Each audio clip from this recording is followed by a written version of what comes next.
The blue dragon led the way with scales that gleamed as bright as day. With treasure foretold and dreams of gold, we'll follow the dragon come what may. After a brief intermission where we all used the restroom, some of us used the restroom, ate cold slices of pizza, and... Did we actually, though? Oh, you'll never know. Or didn't we just sit here?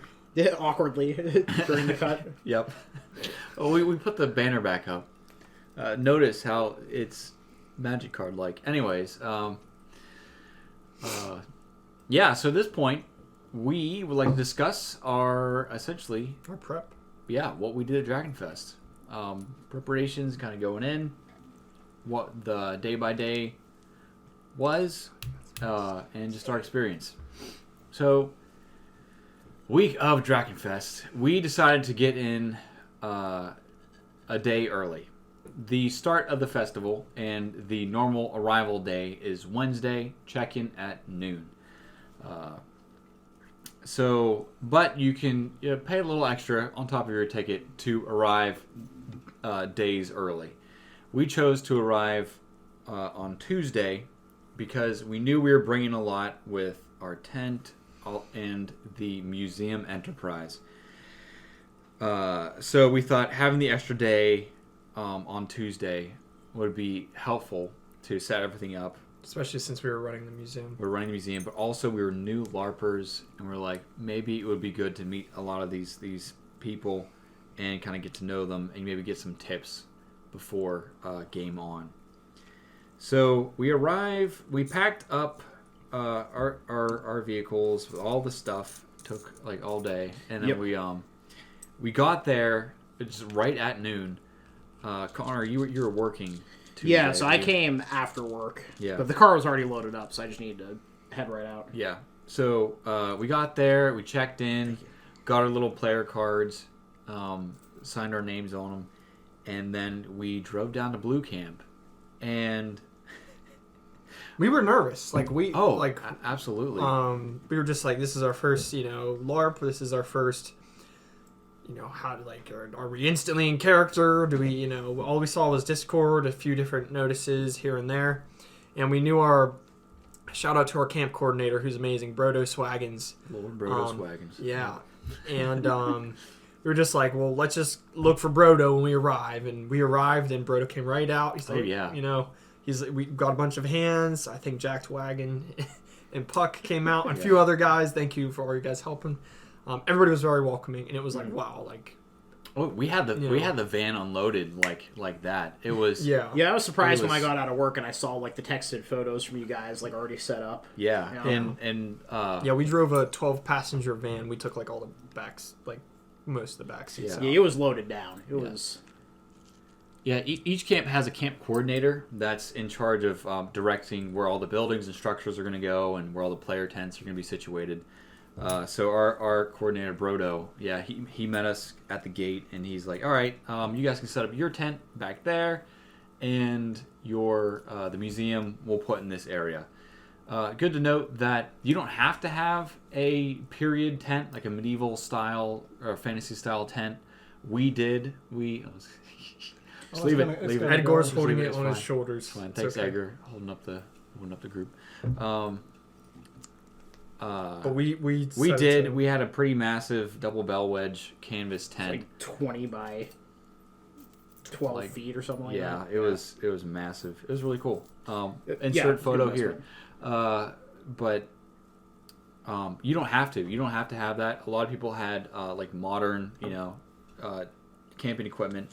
The only thing with that is there's like the out of character area, kind of like behind all the other tents, because they wanted to make it look good. Wanted to make it look like in genre and period as much as possible. So a lot of the canvas and other period tents would be towards the front of the camp, where it's going to be mostly seen, and the modern style camping tents are going to be behind all of those. So we were kind of like up in one of the front corners.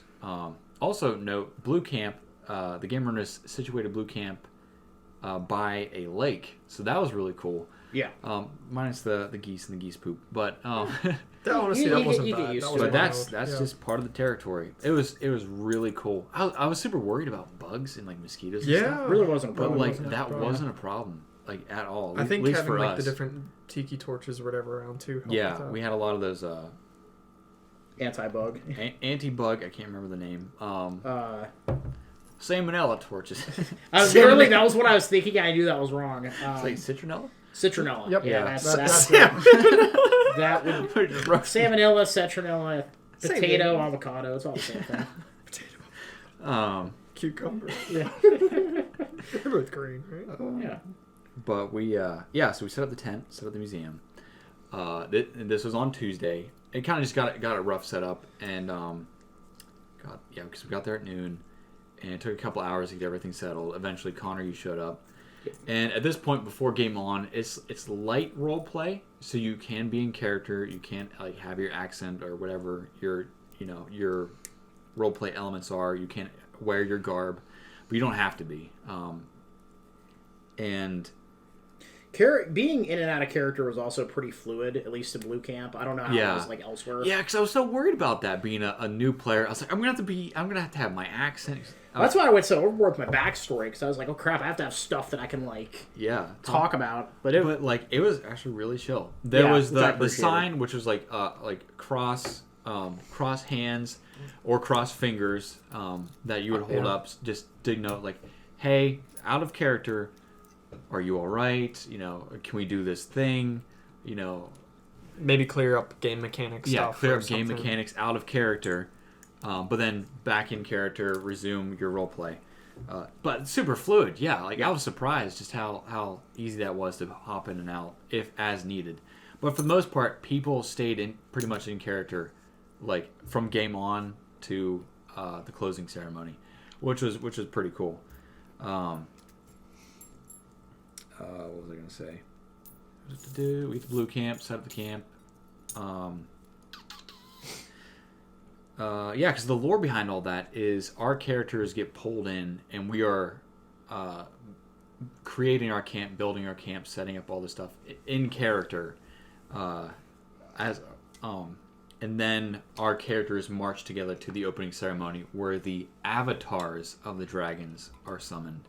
Not the dragons themselves, but avatar, the essences, essentially. They're too glorious to look upon directly. Right. Yeah, so they summon avatars to walk among the players. Us mere mortals. Yeah. And it is noted that the avatars themselves are players who are taking on a role as each of the colored camped dragon avatars, which is really cool because they had their own special abilities and stuff and things that they could do, and their own goals for the fest, which is really sick. And all the avatars were amazing.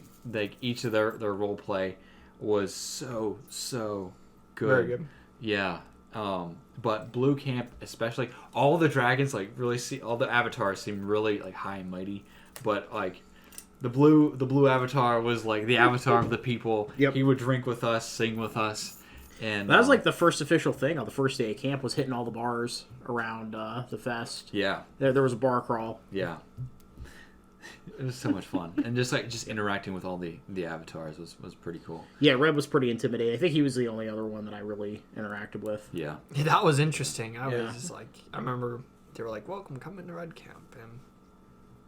And yeah. I was whoa, fire and rage. Okay, here we go. Mm-hmm. All right, so I'm gonna head back to Blue. Yeah. But it was really cool to see the diversity in that, and the different approaches to the camps, and just the role play opportunities that were available. Exactly. Yeah. Each one had a unique vibe. Each one had very much so.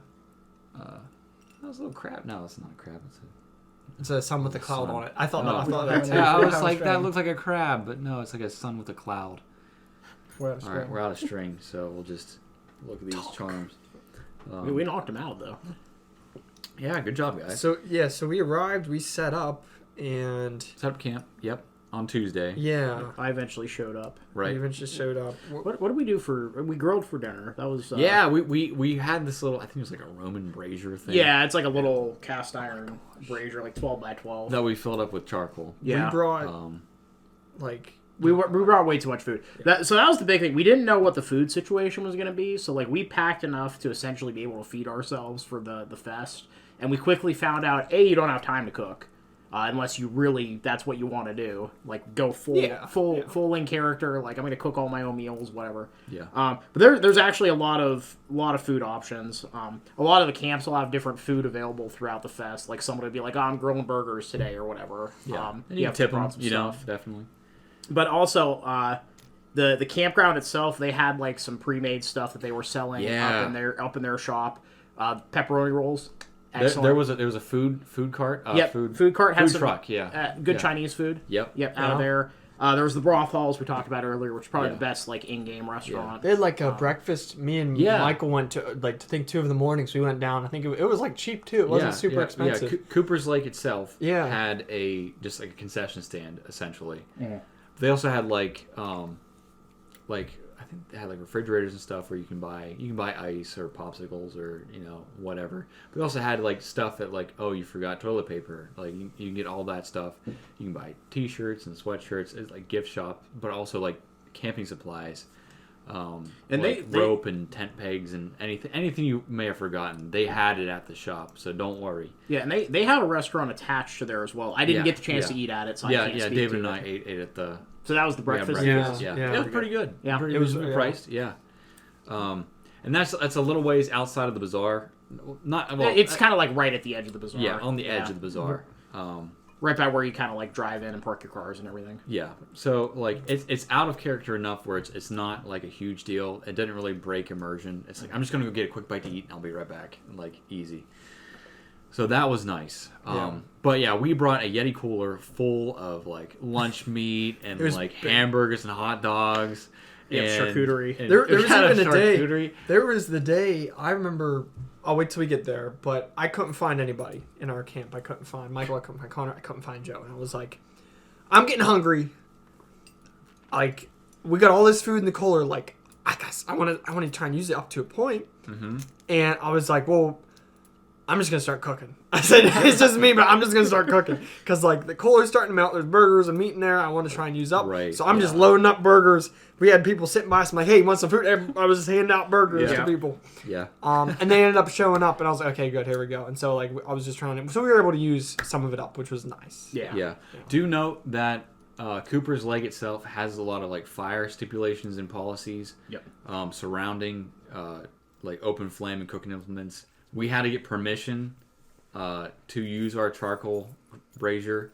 We're not bringing it this year. Yeah, we didn't. So it wasn't worth it to use it. So just note that, like, take that into consideration that you, depending on how you plan on cooking items, you really got to watch out and check with the officials. So we brought a whole bunch of food. We brought like a table for our tent, a bunch of rugs, and like all this. Like, oh, we may need this. We'll bring it. But this year, going into it, pack and light. We probably looks like hoarders coming in. We're like, oh, we got all these. Well, to be fair, there were a lot of people that really stacked up their kit. That is true. Like especially the people that were bringing like our poison garden and. Or I guess it wasn't just poison garden. The feather garden. Yeah, there was a feather garden. The alchemy garden had a lot of feathers in it. There was some cool. That was really impressive. We had a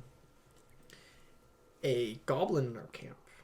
I think Dart's the name. Yeah, Dart. Yeah, and they were in charge of kind of just like setting it all together, and it was amazing. I loved it. I think we ended up winning. Did we win like best or not? I don't know. I don't know if we did, yeah. But I know we had a lot of people. That is a competition. Best garden. Yeah, there are a lot of different competitions throughout the fest too. Yeah. Like and some hidden competitions. Yeah. That if you win, you get a dragon egg. But yeah, that's kind of like find out in game. So, okay, so Tuesday was pretty chill. Just kind of set up and meet people. Shake hands, chin wag. All that deal. And I remember just being super nervous. Yep. Like. We didn't know what to expect. Yeah, like we're not really avid campers. I haven't really slept outside before. No, I know. Besides in the backyard, like maybe like once or twice. Yeah, run inside. I don't think I've been tent camping since like 12. I went every year. Okay, well, Well, there was a point where you guys attempted to camp. Oh, that's a whole other. That's a whole story. We're not getting into that one. Yeah. Be here for 5 hours. Yep. They tried 10 now. We're not talking so about that. Might be another video in itself. That's a different thing. Yeah. But yeah, so we set up our camp, and like we're sitting there in our canvas tent that still smells like this, the waterproofing. Yeah, we were kind of right up on the deadline to get that waterproof. Yeah. It was like the week before. I'm glad we did, though. It's a good thing we did. Yeah, it turned out that we really didn't actually need to do that. Yeah, the way that canvas was woven, it didn't really need waterproofed. Yeah. Yeah, so you did all that for nothing. Sorry, you inhaled all of that like waterproofing. Yeah, because I guess whenever like it gets wet, we appreciate the sacrifice. Have fun with the lung cancer. It was mostly Michael, but there's me like. Because you were actually going in the tent. We have to go into this story a little bit. So Michael's spraying in the backyard, like on like a ladder or something. Yeah. And Michael's like, David, hold this, okay? You got a mask on, okay? So it's only mildly toxic. It was fine. There was a wind. There goes 20 years of my life. I'm dying. Your lungs are waterproof now. That's funny. I got the most of funny. it. I had the respirator, but you know. Oh my god! I said, hold your breath. Wow, that's great. Anyways, we're sitting in our newly waterproofed canvas tent, laying there on our little camp mats, and just like I just remember being super nervous. I was like, yeah. Tomorrow was Wednesday, opening day. Like most of the camp hadn't arrived yet, so we're gonna meet more people. Eventually, we're gonna finish setting up the museum. And we're going to go to the opening ceremony, and after that, it's game on. Yeah. We could get attacked. We could be in some fights. We could die. You know, like who knows what's going to happen. Yeah, you kind of because you brought some crafting things to work on. Yeah. And I think Joe, Connor, and we played Liar's Dice. Yeah, we did. We played a lot of Dyer's Lice. Yeah, we played that Liar's Dice. Freaking Dyer's Lice. Yeah, Dyer's Lice. It's a different game. Yeah. And we'll post a picture. I think we have a picture of that too, actually, of us in the camp playing that. Yeah, it was. I was so excited. It was really nice. I was just laying there, and we were just talking. Nice vacation. Yeah, and that's the thing to remember too. Like this is like a vacation. You know, like if you're not relaxing, you're not having fun. Like change it up. You know, like you're there to just relax. Have a good time. There was a spa apparently. If you're into that, yeah. We didn't check it out, but there full is a spa, massages, like oils and all that. You can go sit in a creek for a bit. Yeah, there's a creek. Yeah. Well, that was part of the spa out there. Oh, yeah, that was a creek. Yeah. Did Apparently, you it was check pretty it out? nice. You get pampered. Yeah. Well, what was the cost on that? I can't even remember. I don't know. Yeah, because I think that was in-game money, wasn't it? I think so. Yeah. Yeah. Don't quote us on that, but I think it was. Yeah. Don't quote us on anything. Really, actually. This is all we anecdotal, know nothing. And we're filming this 8 months after the fact, so there's a lot of minor details that are probably going to get confused. Yep, or major. So don't add us in the comments like, that's not how that happened. Well, it's how we remember it, you know? Yep. Disclosure. But there's a different side to every story. Right. The right one and then yours, but that's, as it is.